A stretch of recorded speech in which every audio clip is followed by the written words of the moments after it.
वालेकुम, कैसे हैं आप सब? उम्मीद करता हूँ आप सब अच्छे होंगे। आज हम एक्सरसाइज 8A का क्वेश्चन नंबर 6 सॉल्व करेंगे।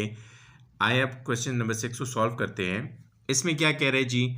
John decides to paint this figure on his driveway in yellow with black lines. ठीक है, अब ये हमें उसने दिया हुआ, तो यहाँ पे तो मैंने एक ही कलर से इसको जो है बनाया है, और आपकी बुक में जो है वो आप देख लोगे तो आपको समझ आ जाएगी। तो मेरा मकसद है कि आपको मैं क्वेश्चन समझा सकूं कि ये क्वेश्चन आपने करना कैसे है। तो सबसे पहले जी हम स्टार्ट करते हैं। तो यहाँ पे मैं लिखूँगा फर्स्ट, इसके दो पार्ट्स हैं। फर्स्ट पार्ट जो है इसमें हमने क्या करना है, area of shaded figure find करना है। तो मैं सबसे पहले क्या करूँगा, लिखूँगा एरिया ऑफ शेडेड फिगर। अब शेडेड फिगर में अगर आप देखेंगे तो इसकी कुछ अजीब सी शक्ल है, लेकिन अगर हम इसको स्प्लिट करें तो एक आपके पास सर्कल बन रहा है, ठीक है, और एक आपके पास रेक्टेंगल शेप बन रही है। ठीक है, तो अब हमने क्या करना है, यहाँ पे लिखेंगे area of rectangle plus area of circle. अब यहाँ पे मैं इसको लिखूंगा एरिया ऑफ रेक्टेंगल में मेरे पास ये देखें, ये अगर देखेंगे तो इसमें लेंथ और विड्थ आपको दिखाई दे रही है, तो ऑपोजिट साइड सेम है इनके, तो इसका मतलब ये रेक्टेंगल है, तो इसका हो जाएगा लेंथ मल्टीप्लाई बाय ब्रेथ और width plus area of circle is pi r square. अब लेंथ मल्टीप्लाई बाय ब्रेथ है तो it will be 4 multiply by 5 metre square plus pi is 22/7 into. अब इसका जो रेडियस है, अगर आप देखेंगे इस सर्कल का जो है, आप अगर आप देखो तो दैट इज 4 मीटर। ठीक है ना, तो ये 4 मीटर है। तो इसमें मैं अब जब एरिया फाइंड करूंगा तो मैं इसका एरिया इस तरह फाइंड करूंगा कि it will B divided by 2 because this is a half circle, क्योंकि ये ऑलरेडी इसका जो आधा एरिया है ये मैंने इसका फाइंड किया है रेक्टेंगल में। ठीक है, तो ये हिस्सा जो है ये रेक्टेंगल में आ रहा है और ये ऊपर वाला हिस्सा जो है ये हाफ सर्कल का है। तो मैं इसके साथ लिखूंगा पाई आर स्क्वायर बाई 2 लिखूंगा because this is a half circle, so we will call it area of semi circle.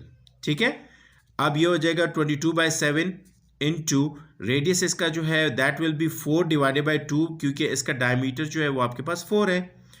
ठीक है, अच्छा ये एरिया ऑफ सेमी सर्कल हो जाएगा इनटू 1/2, ये मैं लास्ट में लिख रहा हूँ, कोई मसला नहीं है, पहले लिखे या आखिर में लिखें। ठीक है, अब ये हो जाएगा 4 5 20 metre square plus 22/7 into 2 2 2 square हो जाएगा, तो 2 2 4 आ जाएगा, तो 4 मीटर स्क्वायर इंटू 1/2। इसको मैं यहाँ पे कट कर देता हूँ, it will be like this 20 metre square plus 22/7 into 2 metre square. अब इसको फर्दर हम कर लेंगे तो 20 metre square plus 44/7 metre square हो जाएगा। अब इसको जब मैं कैलकुलेटर से फर्दर सॉल्व करूँगा तो इससे मेरा कुछ आंसर 26 मीटर स्क्वायर आएगा, जो राउंड ऑफ हो रहा है। ठीक है, मैं इधर राउंड ऑफ लिख रहा हूँ, मीन्स के ये हमने इसकी एस्टिमेटेड वैल्यू लिखी हुई है। ठीक है, अब जो सेकंड पार्ट है इसमें उसने क्या कहा हुआ है वो मैं आपको बताता हूँ। कहा हुआ है कि जी total length painted in black, तो अब मैं इसको लिखूंगा total length painted in black. ठीक है, सॉरी ब्लैक है। अब इसका जो होगा क्या होगा जी, हम लिखेंगे सर्कमफेरेंस, इसका सर्कल का जो सर्कमफेरेंस है प्लस इसके जो, अब ये जो कह रहे हैं ना, ये इसके बारे में कह रहे हैं कि ये जो है ये साइड्स, इसके बारे में कह रहे हैं कि इसकी जो मेजरमेंट्स है इसको हमने फाइंड आउट करना है। तो ये साइड और इसका सर्कमफेरेंस ये ऐड करना है। तो circumference of circle plus the measurement of this figure 5 5 and 4, 5 + 5 + 4 metre. ठीक है, तो सर्कमफेरेंस ऑफ सर्कल क्या हो जाएगा, दैट इज पाई डी। ठीक है, प्लस 5 10 14 मीटर आ जाएगा इससे। अच्छा जी, तो 22/7 और डायमीटर इसका 4 है प्लस 14 मीटर। अच्छा जी, अब हम जब इसको सॉल्व करेंगे तो इससे कैलकुलेटर आपको आंसर कुछ पॉइंट्स में देगा, तो इससे आ जाएगा 27 मीटर राउंड ऑफ करके। तो ये इसका फाइनल आंसर है। ठीक है, अब हम क्वेश्चन नंबर 7 की तरफ जा रहे हैं। अब क्वेश्चन नंबर 7 में आपको एक्सप्लेन करके दूंगा। Find the length of each of the following arcs A X B. Length का मतलब है कि आपने इसमें इसकी मेजरमेंट फाइंड करनी है, ठीक है। तो इसका तरीका जो है वो मैं आपको अभी बताता हूँ। आपने सिंपल लिखना है length of arc A X B, ठीक है। मतलब ए एक्स बी की जो लेंथ है ये करनी है। इसको फाइंड आउट करने के लिए जो इसका जो इंटरनल एंगल है इसको आप लिखोगे फर्स्ट 82 डिग्री डिवाइडेड बाय ये फुल सर्कल 360 के बराबर है, 360 डिग्री इनटू, अब ये लेंथ की बात कर रहे हैं तो ये सर्कल की बात हो रही है, इधर ये इस सर्कल का हिस्सा है तो ये सर्कमफेरेंस हो जाएगा। तो इसको हम क्या लिखेंगे 2 पाई आर या पाई डी, ठीक है। अच्छा जी, अब इसको हम सॉल्व करते हैं तो it will B 82 by 360 into 22 by 7 into, अब यहाँ पे डायमीटर है हमारे पास, ऑलरेडी रेडियस गिवन है, ठीक है ना। तो या तो आप इसको 2 पाई आर लिखो या पाई डी लिखो, तो एक ही बात है। तो इसका जो रेडियस है वो 8 सेंटीमीटर है, तो इसका डायमीटर क्या होगा 2 multiply by 8 which is equal to 16। तो ये हो जाएगा 82 by 360 into 22 by 7 into 16 centimetre. और इसको जब आप सॉल्व करोगे तो इससे आपका आएगा 11.4 सेंटीमीटर। ये आपका आंसर है, रिक्वायर्ड आंसर है, ठीक है। इसके बाद अब आ जाएं सेकंड पार्ट की तरफ, जो ये है। सेम इसी तरह हमने लिखना है इसका length of arc A X B equal to, ये आपका हो जाएगा जी 134, जो इंटरनल एंगल है इसको आपने लिखना है, ठीक है।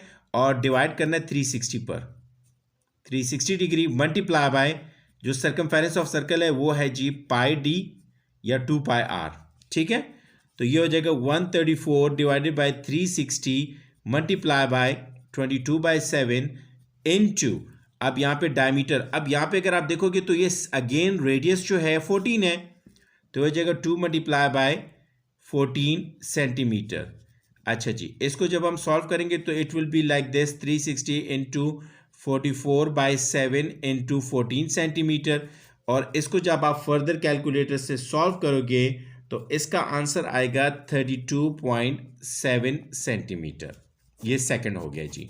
अब इसके बाद आ जाए अब थर्ड की तरफ आ जाए तो इसमें अगर आप देखोगे इसके मैंने लेंथ फाइंड करनी है, तो इसको भी हम इसी तरह ही लिखेंगे length of arc A X B equal to, अब इसका जो एंगल है इंटरनल वो 214 है, जिसको हम डिवाइड कर देंगे 360 डिग्री पर और मल्टीप्लाई कर देंगे जो सर्कमफेरेंस ऑफ सर्कल है पाई डी।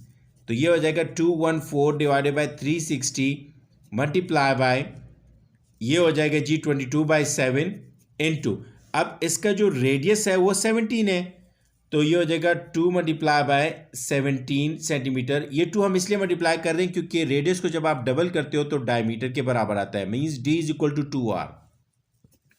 अच्छा जी, अब ये इसको इस तरह के 214 divided by 360 multiply bye 44 by 7 into 17 centimetre. और इसको जब आप फर्दर कैलकुलेटर से सॉल्व करोगे तो इससे आपका आंसर आएगा 63.5 सेंटीमीटर। ये आपका जी थर्ड पार्ट फाइंड आउट हो गया। अब हम जी लास्ट पार्ट जो इसका है वो फाइंड करते हैं। इसमें थोड़ा सा जो है चेंज है, ज़्यादा चेंज नहीं है, इसको आप देख लें गौर से।